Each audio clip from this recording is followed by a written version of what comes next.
Hello, you wonderful people, and welcome to another episode of Not Too Comic Book. This being a show where I talk about TV shows that are adaptations of comic books. For today's episode, I'm going to talk about the latest episode of Riverdale as well as the latest episode of Krypton. Like always, if I'm talking about something you want to listen to, you can always look in the description down below. I can include the time when I start talking about each of the respective shows. So, for example, if you want to hear what I say about this week's episode of Riverdale, you can skip to what I say about this week's episode of Krypton. But the first thing I'm going to talk about is this week's episode of Riverdale. A great episode. A lot of stuff to break down, so let's get started then. First of all, let's talk about Betty's side of things. Obviously, last week's episode is kind of like, is my dad the Black Hood? And she's wondering about that. And what surprised me is the fact is that who she confided in. She confided in none other than Cheryl. But then in retrospect, it's like, especially when it starts, it's like, right, Cheryl would literally understand your situation better than anyone because she literally found out about her dad being a murderer and stuff like that. Because it's like, she even asked her, did you have any idea before you even saw what he did to Jason? It's like, yeah. She's like, subconsciously, I did. So I get it makes sense that she would share that with Cheryl. And I guess that also brings a little more kinship between them, too, because it's like, well, you know, because Cheryl is the only one that can understand Betty, she's there to kind of support her in whatever way. But it's like, Betty's not 100% sure. She has a feeling, she has an inkling, but she doesn't know for sure. So Cheryl is telling her to gather whatever evidence she can. She ends up finding that Nancy Drew book at her dad's place, like the motel or room that he's still paying rent for, which is like, why are you still doing that?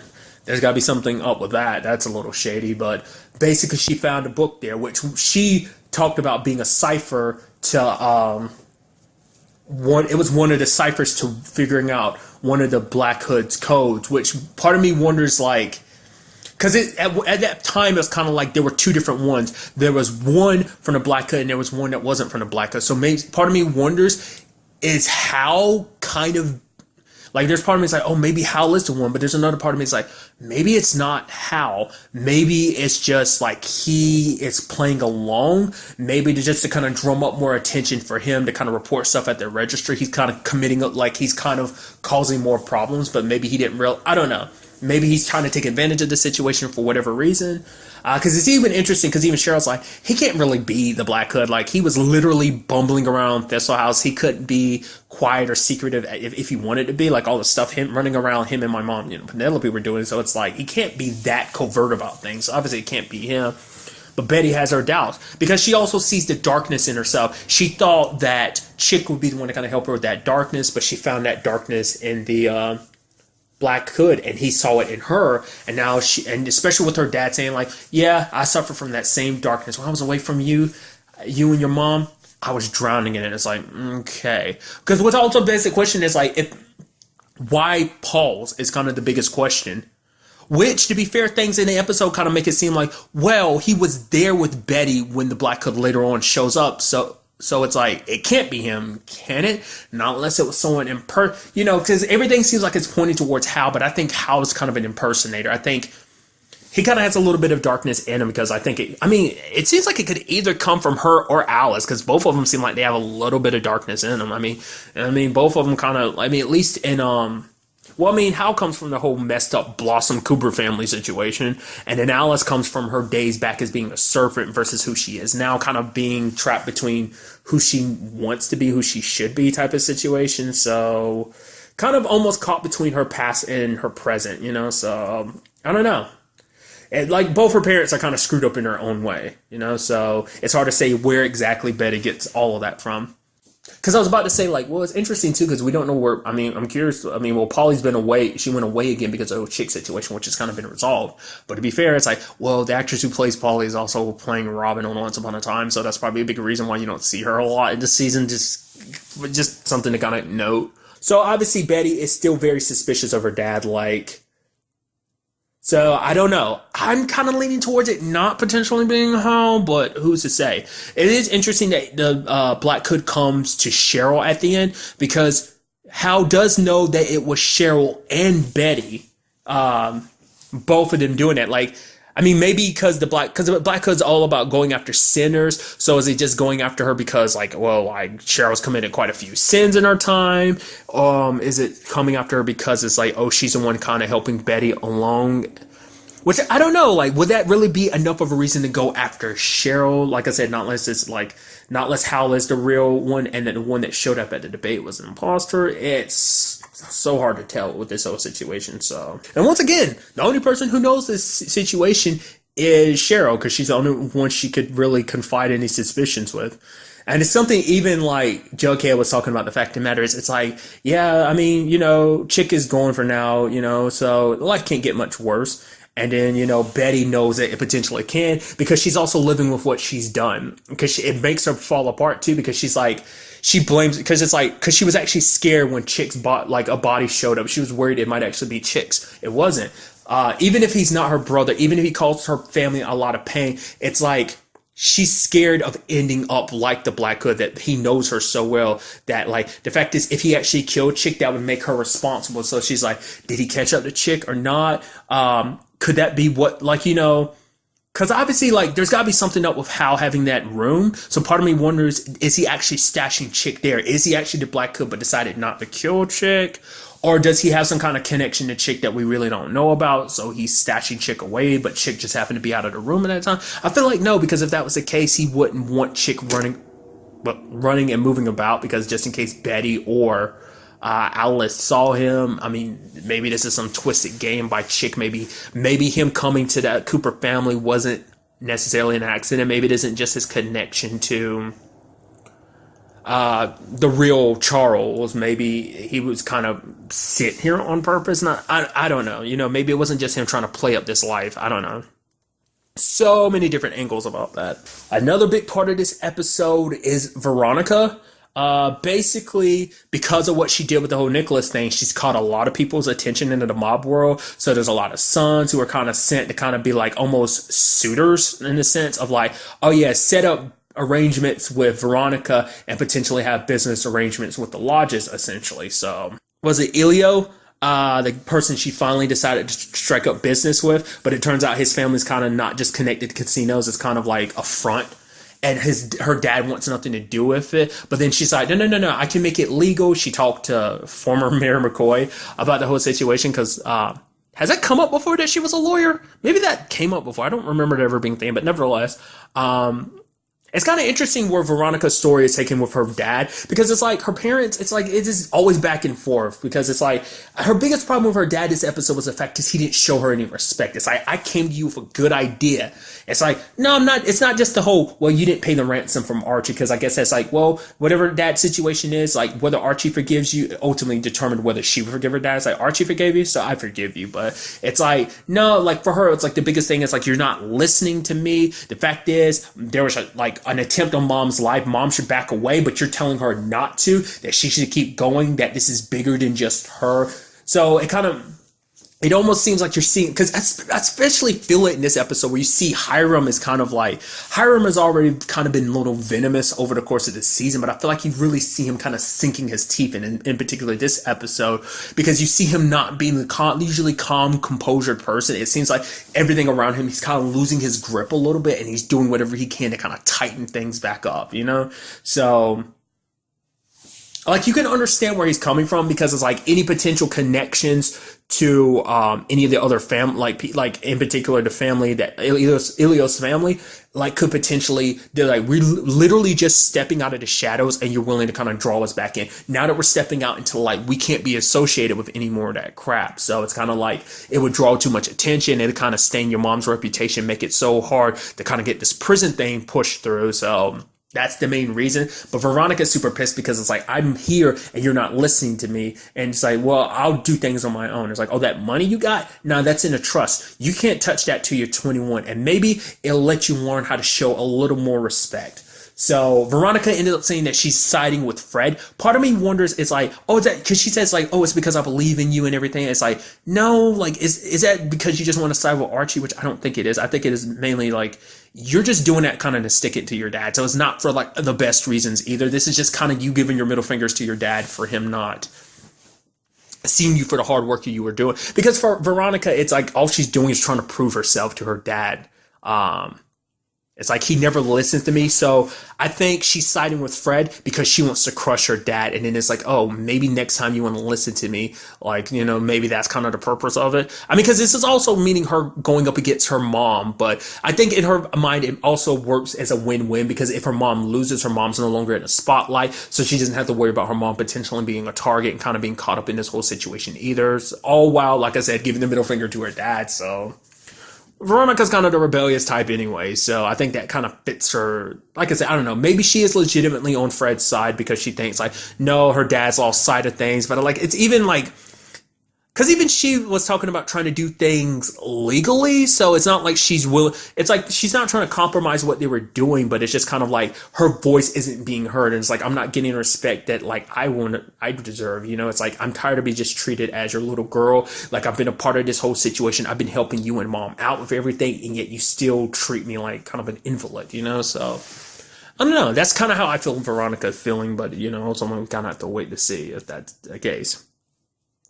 And then obviously another big part of this is kind of the big divide, obviously north side versus south side again, because it turns out that Midge was not just only with Moose, she was also with a serpent. They don't know which one, but this kind of gets everyone up in a frenzy, in particular Reggie. Archie starts up the dark circle again because Hiram kind of puts it in his head. And now we have both sides kind of at each other's throat. And we also have Archie and Jughead in the middle, each one trying to keep their side calm. Like Archie's doing whatever, because he doesn't want things to escalate to where they are. Because for him, the main purpose of this group being put together was to it's trying to track down the Black Hood. That's all he wants. Interestingly enough, another tidbit of information I thought was kind of interesting. Apparently, word is spreading that Archie's the one that took down Papa Poutine. He's like, where the hell is that coming from? It didn't happen.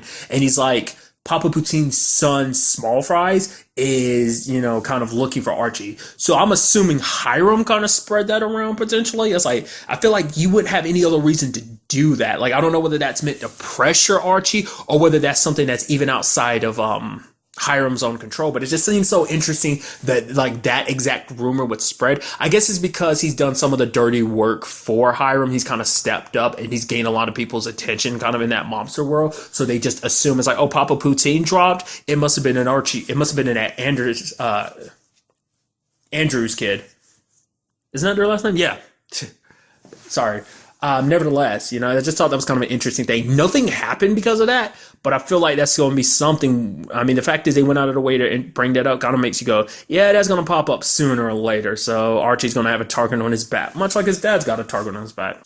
There was that note that was left called "Your Next Sinner" that was left for Fred, but part of me is like, it didn't have like the pizzazz like the other notes from the Black Hood have. So I'm kind of like, was that is that from the Black Hood? That could have easily just been from Hiram or Hermione trying to kind of stir up some stuff, some drama or whatever. So, but the thing that kind of really caught me off guard, the fact is that Kevin's kind of connected to the black circle, not the dark circle.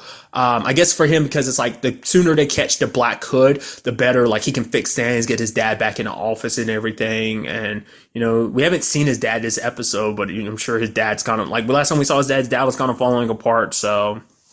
But what caught my eye was the fact is that this whole dark circle situation, Hiram manipulated everything. It's like, oh yeah, Archie might have started her, but Reggie is all yours. Even paying them to do what he did, causing havoc, messing with the serpents and stuff like that. It's like, holy crap. Like, because obviously for Hiram, this is all a big diversion. It's like, oh, get it all hyped up, kind of get everyone, all this turmoil will kind of like get people kind of more on Hermione's side, especially when he tries to throw Archie under the bus. It's like, oh yeah, you do know that your own son is the one who started this, but it's like, let's not which for whatever reason, the others are okay with being thrown under the bus as like, oh, these rapscallions that cause trouble and mayhem.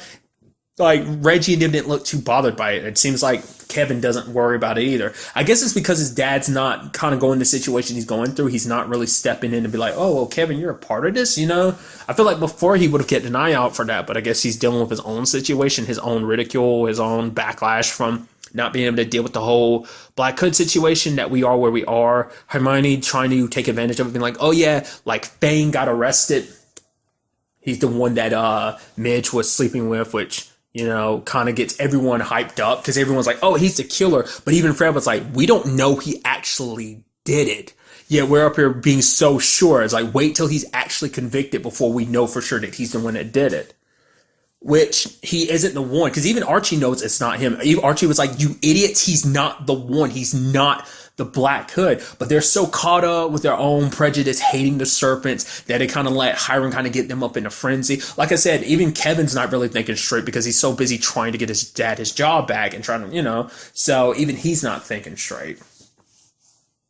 Which is interesting considering the fact is the reason why your dad's in this situation, yes, it's kind of Cheryl, but it's also because the lodges kind of push that, and you're actually part of the group that's being paid by Iron. Doesn't that feel a little weird? I don't know. It's just kind of something to think about. But I think this was also a powerful episode for Archie and his dad because they reconnect on a level because he sees Archie with the bat and everything. And I thought it was so nice to kind of understand Archie's motivations and stuff. Like, obviously, a lot of stuff he's been doing has been reactionary because he's been acting out of fear. But it finally breaks down. Like, subsequently, since his dad got shot in Pops, he felt like everything's been broken. And subsequently, he's been trying to piece everything back together, but he felt so helpless. That's what this has all been about. The red circle, now the dark circle, working with Hiram. Like, yes, that was Veronica's dad. Obviously, there's that. But it's like, oh, he's a powerful man. And it's like, oh, he's a mobster. What does it matter? It's like that because if I'm rolling with a monster, maybe it'll make me feel better. Like, Archie was trying to puff up his own chest because he didn't want to feel helpless anymore. He wanted to feel like he had power. That's why he was a little reckless with a lot of the stuff that he's done subsequently since getting mixed up with Hiram. But, Fred understands. And I think from all these experiences, like, Archie's kind of backing down too, which is why I think that whole situation with Reggie is so good too, because Hiram knows he doesn't have the pull on Archie like he wants to. He can't pull on those strings because Archie kind of backs down. It's like, oh, Archie, maybe you should go, with the sheriff, y'all come around. But he's like, no, I'm going to go stay home with my dad, make sure he's okay. And it's like, because Hiram can't pull on his strings, he's starting to pull on Reggie's because Reggie's, like, Archie's not, like, he doesn't have Archie on the chain like he did before. So, and basically the entire town is in the uproar. It's more like a split because there's some people like, yeah, let Fang go. He's not responsible. Other people like, no, he's responsible. It's obviously him. But even Hiram pushing Reggie to do what he did, like either Hiram, I don't know if Hiram put the gun in Reggie's head, but Reggie showed up with a gun and was going to shoot Fang. But you had Jughead, FP, the other serpents surrounding him. And Archie trying to save the day, like, tackles Reggie. But the gun goes off and we see him get shot. Like, obviously, like, hopefully what comes out is the fact is that he tried to stop Reggie. I hope it doesn't come into a backlight. Because at the time we see it, like, it looks like you can't really tell whose hand is on the gun. But obviously it was an accident. Immediately my brain goes, it might turn out to be the case that the gun misfired like that. I don't think the gun came from that bullet. The bullet came from that gun. I think it probably came from a similar model, but once you test the gun, they'll probably find out actually there was no bullet fired. I think the one that fired the bullet, Midge's mom, because while they were going through the crowd, we saw her mom. Her mom was there. So she's kind of swept up in all of this too, because she feels like no one's doing anything. I was like, oh, this is the boy who should kill my daughter. Yeah. The fact of the matter is he was with your daughter. So why would he kill her? Because that's what no one's thinking about. The fact is they were having a secret relationship. Why would he kill her? Because that's the thing, like, they've never bothered asking his motive. Because it is something Mayor McCoy wants, ex-Mayor McCoy, which interesting, being his lawyer. I guess because she owed, like, Jughead a favor, the fact is that she was doing that. Or maybe it's just because she saw the injustice that was going on. I'm curious, like, how that came about. We never really got to understand why she decided to take that up, like, take Fang up as her client. But it's like, because I was so certain that's how it was going to end anyway, going back to it, like, that Midge's mom would be, like, we cut to Midge's mom standing there or whatever, or you not see who anyone did it. But like I said, it shows Archie and Reggie, and they were fighting over the gun, and it misfired. But like I said, I'm betting everything it wasn't them, that it was Midge's mom. She's the one that shot. The bullet didn't come from them. Also because, I don't know, it seems like where the bullet hit him, because it looks like the way the gun was pointing, it was at an angle, and it didn't look like the bullet hit him from an angle. It looked like it hit him straight on. Which says a lot, too, about Midge's mom. Like, no matter what the circumstances are, not only did you try and kill someone, you tried to kill a kid. He's a teenager. Like, I know you lost your baby, but the fact of the matter is you don't know for sure that he's the one that killed your little girl. You know, I mean, and it's understandable. It's like you are mad at everyone. You're mad at Sheriff Keller because you feel like he's not doing enough. You're just mad. You just because you mad at Finn because you think he's the one, but you don't know for sure. No one in town knows for sure. Because even when Fred said that, she was kind of in the crowd like it bothered her that Fred was even saying that because it's like, you know, it's like don't even say it. So I don't know. Like I said, that's immediately where my mind went when I saw that. So we'll have to wait till next episode to kind of really see if that turns out to be the case or not.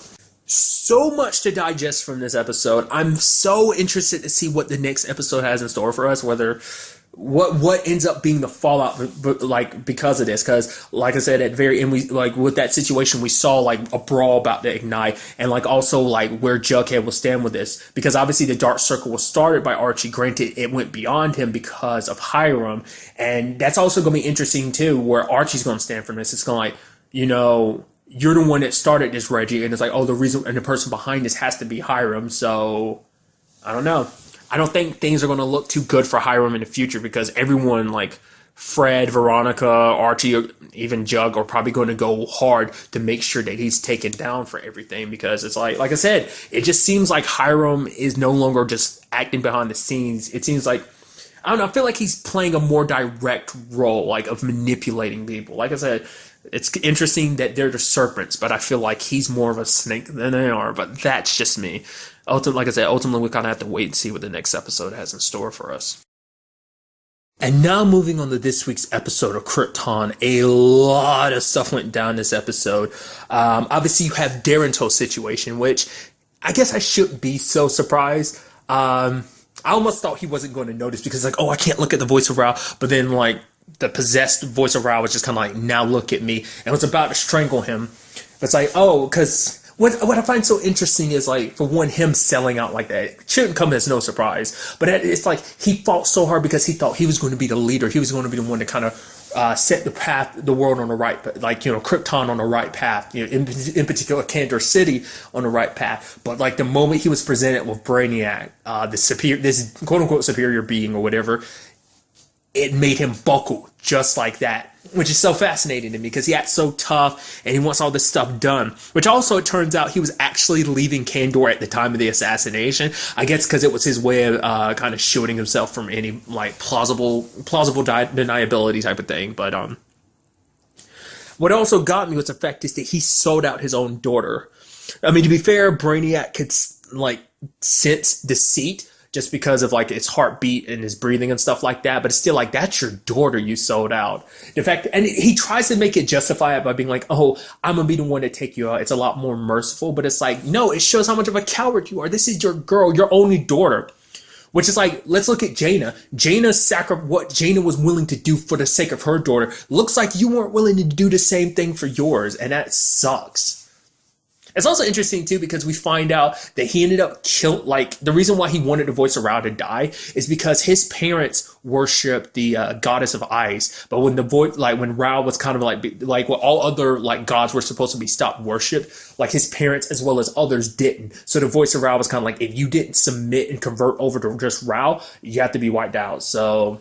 Which like when you look at the voice of Ra, it's like he doesn't seem like he's that old. So maybe it was like a much later point in time he did that, or like I said, maybe the voice of Ra thing, it's something like, oh, who's ever chosen becomes the next voice of Ra. Maybe it's that type of thing. Like I feel like it's still not been really explained, but nevertheless, that's why he hates this whole situation. Why he feels like he doesn't believe in anything. He doesn't believe in God. The only thing he believes in is himself. So he feels like that's why I could be the change. I'd be the one.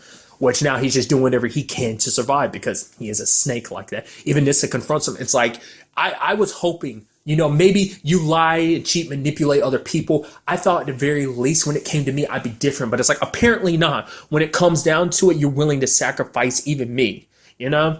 Because the fact of the matter, she's like, you made me this way. You made me into your little perfect tool. You made me where I lie and manipulate people. That's why I have no friends. You know, she sacrificed so much of her life to be what he wanted her to be. He's like, I did it all to teach you how to survive. It's like, no, you taught her to be exactly like you, and being like you.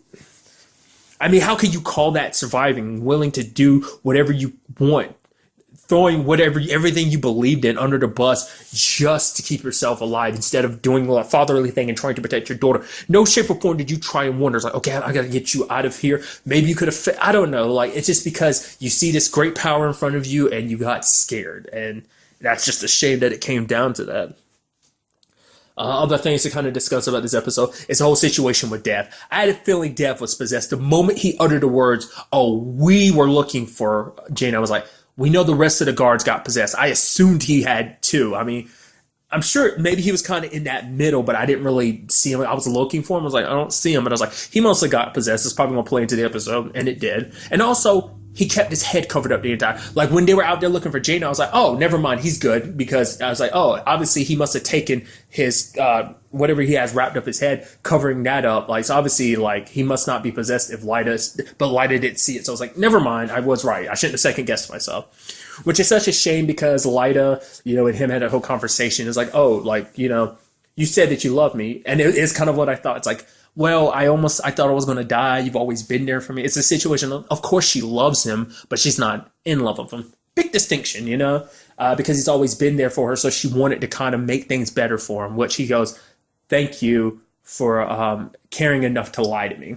And then sadly, she has to be the one that kind of put him down. I mean, granted, all she did was blow off his arm. I don't know if that's necessarily going to kill him, especially in a situation because it seems like those bastards are kind of hard to put down. To be fair, because she's not full on, like, Dev wasn't full on sentry mode like the voice of Rao or Ona's mom, Ram was. Like, their situation is just they're being controlled. What's interesting too is that it is kind of like because it's like, oh, we're giving in. Like, they're not completely fused like a sentry. Because, like, the sentries are more like an offshoot of Brainiac. It's like, oh, we serve. Because it's not like I don't think they're directly Brainiac themselves. They're more like little, like I said, split offs of kind of like, oh, we're here. And they're kind of almost sentient beings on their own. They're like seeds from Brainiac to be like, oh, we're here to serve our Lord and Master, Brainiac. So, but it seems like in their case, it's like it kind of like gets inside of their head, and it's like because someone like Dev who's lost a lot, like for him, like the whole thought of like, oh, a world of infinite, no have to worry about pain or death anymore. That basically we all kind of have this, inside of Brainiac, we'll have this eternity because. It's something that kind of gets brought up with Darren. Darren, I think, is still, well, even so, because Seg confronts him, it's like he's going to destroy Kandor, so he's going to destroy everything. I guess, Darren still thought maybe, even if he thought for a second, like, oh yeah, like maybe I can still kind of weasel my way and kind of serve the king as he rules, or this new god, essentially, because I think Brainiac's kind of setting himself up to be kind of like a god. Even knowing that Kandor City and Krypton could potentially die, for him, it's like, I'd rather serve. So it's like, where everything is going to end, and yet you're not willing to fight back at all. It's incredible to me. What's also interesting, too, is you notice this immediately when Seg ended up killing one of those guards. You see that look on his face because he's never had to do that before. This is the first time he's ever killed anyone. And the sad thing is, too, because these were people just doing their job. It's not like they were bad guys, So... because it's something that comes up later on because obviously, Lyta finds out from Jaina. It's like, nope, Nisso also helped her dad behind the whole situation of this whole assassination, that Jaina was willing to sacrifice her honor for her daughter because it's like, I love you. You're my only daughter. And it's like, I should have trusted you. But she's like, yep, you should have. So obviously they have reservations about trusting Nissa, but Seg is like, we all have blood on our hands. Like, to get to where they are right now, they've all done some terrible things. Jaina's done what she's done, trying to assassinate the voice of Rao to become a commander. Lyta had to kill some people. Seg just killed someone. So it's like, it's not like any of us are innocent in the situation. We've all done stuff to get to where we are right now. So don't just blame Nissa on it. Because even she is trying to change. Hopefully it isn't a situation. Like, she kind of surprised me but I think, her dad, like, because everything she did and became, I thought maybe on some level it was kind of like, I'm still waiting for it because there is that situation of the whole Vex situation, which is something like, it was like, yeah, Vex did kill your grandfather. It's like, well, Azad killed both my parents, so that doesn't, so... Because for him, it's like, when he needed her help to save Lyta, she gave him her help. Yes, it was part of manipulation, but it's also because she cares about Seg in her own way. But I'm just hoping that this isn't some long con that's between her and Darren. I doubt it is, because it seemed like, yeah, she's kind of done with her dad right now. So hopefully that turns out, because I thought she was manipulating even her dad, you know, but it seems like she was just kind of following her dad's lead. Like I said, she even admitted, like, you turned me into this. You made me kind of like you, this manipulator, using people, just tossing them aside when they're no longer used. So it seems like she's kind of full on good guy now. So we also had Jaina meeting her grandson, which is interesting, but it brought up the conversation of who's your dad, and he looks to Lyta and is like, do you want to know? It's like, I never knew my dad. He was a soldier that died during the fight against Brainiac. So, which I'm seeing, it stresses Lyta out a little bit too, because it means, once again, her and Seg never become a thing potentially. But then to be fair, maybe he knows exactly who his dad is, but he doesn't want to say anything because he doesn't want to take the chances he's going to change the future in any other shape or form. Because if he lets her know, maybe it'll make her less likely. Maybe he kind of realizes where she stands right now and that she's in love with Seg. So that would probably complicate things if he was like, oh yeah, I know who my dad really is. Not unless Seg is actually the dad. I mean, because who's to say, like, things, I mean, like I said, everything's kind of written in stone saying that him and Lyta don't get together. Not less in this continuity. It's like, oh yeah, actually, the Zods and the Elves, I mean, we already know they have a long history with the whole, like, Doomsday situation, so maybe there's an even, like, you know, maybe eventually down the road, like, they do, like, Superman and Zod are actually, like, related, you know? I mean, I don't know. Who knows? That might not be the direction they take. Maybe it's exactly the direction they'll take with it, so it's kind of a shame. Seg had such a good plan, because it's like, we don't have enough time to try and go to another city to get back up. It's like, we have to do this now. And Seg's plan was to basically reveal to everyone there that what the voice of Ra really is, that he's just an alien monster. Because it's like, once you do that, once everyone sees we can rally everyone, the city will be our weapon, our army to challenge him. But the voice of Ra kind of used that almost to his own advantage. They never got a chance to strike because he never outright revealed himself, because he never showed them his appearance. But he walked into the fire and he swerved it around, which also shows you how powerful those damn sentries are. We already know they were super strong, but to be able to manipulate fire around it, something like that, it must have some kind of, like, I don't know, like, it must have some kind of, like, powers other than just superhuman strength. It's what they've easily displayed. So, I mean, because it almost looks like you can look on the inside like its flesh is burning, but to be fair, the sentries are kind of their own thing. They're probably not even, like, full-on Kryptonian anymore. It's probably more machine than it is human, potentially.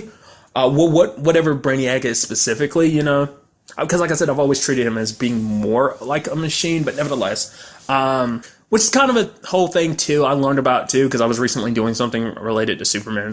I'm writing, doing some research for a video or whatever, but the continuity about him, Brainiac, being a computer on Krypton, that might have been Smallville, but I think the main place I'm getting that continuity from is the animated series from the 90s. I think that was a continuity for which I was kind of building that whole thought process behind, you know. So turns out, like, it seems like typically Brainiac's origin is him just being kind of a different alien species. So nevertheless, just kind of felt like adding that in there.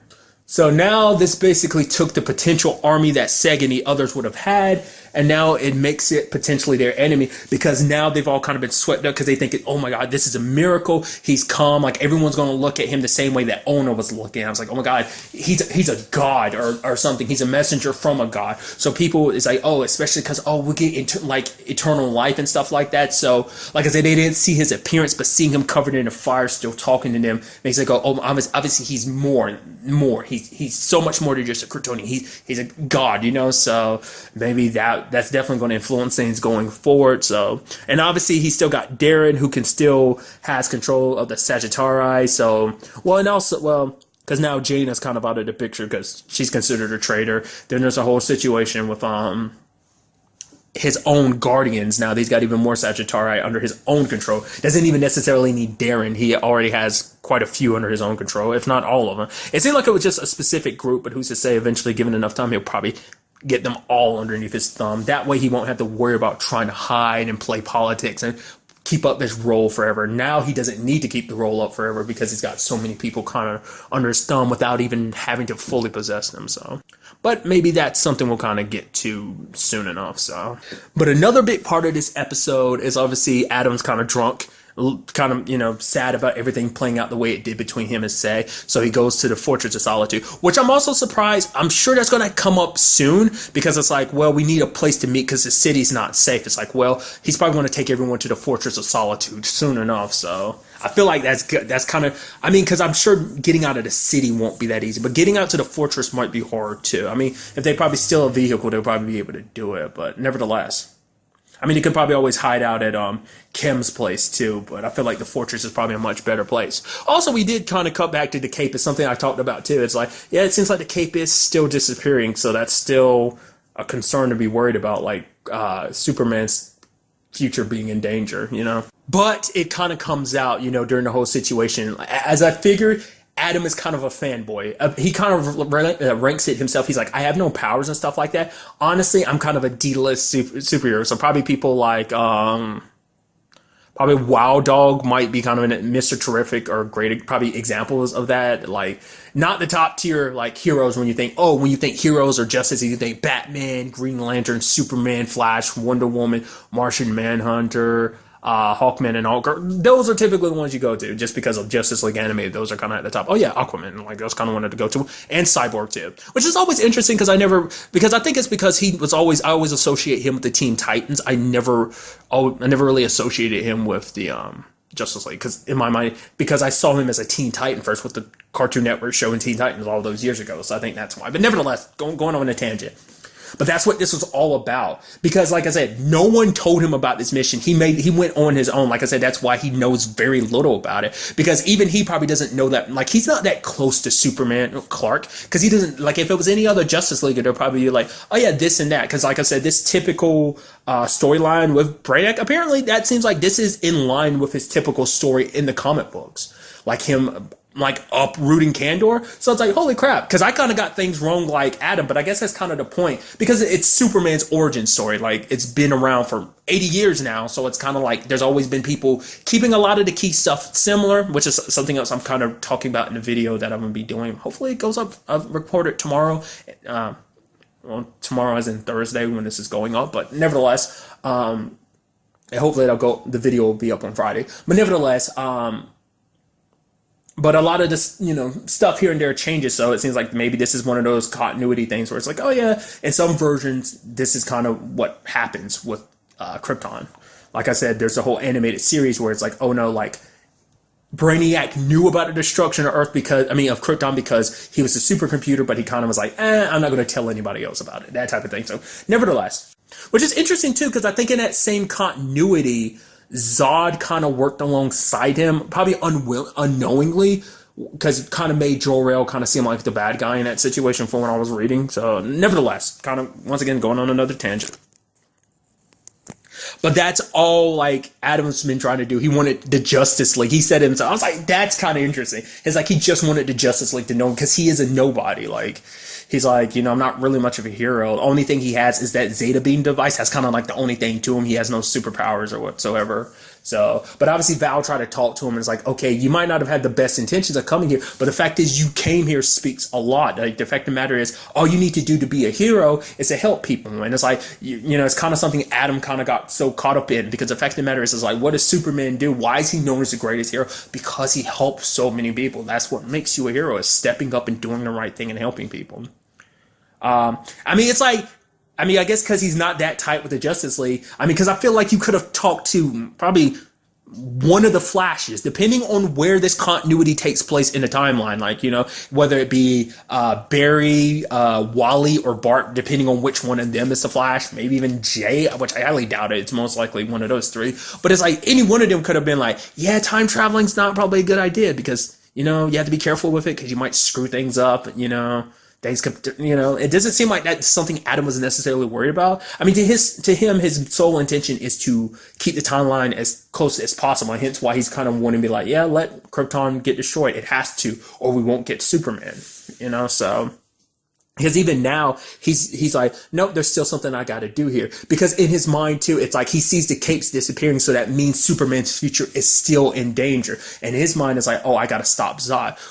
So in his mind, it's like Zod's the one that's coming here that's jeopardizing Superman's future, but maybe it's something else. I mean, hell, who's to say that this isn't some cycle? Because the fact of the matter is, Adam is actually the one that went into the past and is jeopardizing Superman's future. And it's like, oh, present day Adam, well, whatever point in time Adam finds out about it, it's like, oh, I'm gonna go back in time and say today, and that he's caught in this cycle that he's the one jeopardizing Superman's future by being here. Because even when you don't try to, like, even the smallest things could change time, so. Cause who's to say how Seg's life was originally supposed to play out until Adam popped up and started kind of interfering, So in his mind, it's like, we got to take out Zod and let Krypton get destroyed, which I don't think is the right decision to make. And I think given enough time, maybe he will change his mind. But he's just, in his mind, it's like, it's the only way he can ensure that the future plays out. Because for him, it's something that Zod kind of touched on in this episode, like, oh, sacrificing a few to ensure the lives of many. He's like, that's why he's like, Jaina as a soldier could understand that. To a certain extent, that's kind of what Adam's doing. It's like, well, he's sacrificing the entire planet. But in his mind, it's like, yes, but this planet being sacrificed, this planet dies regardless anyway, and it gives birth to one of the greatest heroes who saved universes, well, universe. I mean, because then that's also something else I learned about all the other Superman alternate Earth situation in the multiverse situation. We're not going to go down that route. It's like that's where the Flash handles that whole multiverse situation. At least with all the DC shows right now, continuity. Like, he's the one kind of handling that right now. So I don't know. I'm very interested to see what the next episode has in store for us. Like I said, Seg and the others seem like they're the only ones. How they're going to muster up an army to take down Brainiac? How do you even take him down when it seems like nothing can hurt him? He can literally surround himself with flames. So like I said, it's not even just superhuman strength. And like I said, this is even Brainiac himself. He's got his whole ship too. So it's definitely going to be interesting to see what goes down in the next episode. But really, that's all I want to talk about in this episode. Till the next time we meet, be happy, be safe, live life to the fullest, and enjoy it. Good day and goodbye.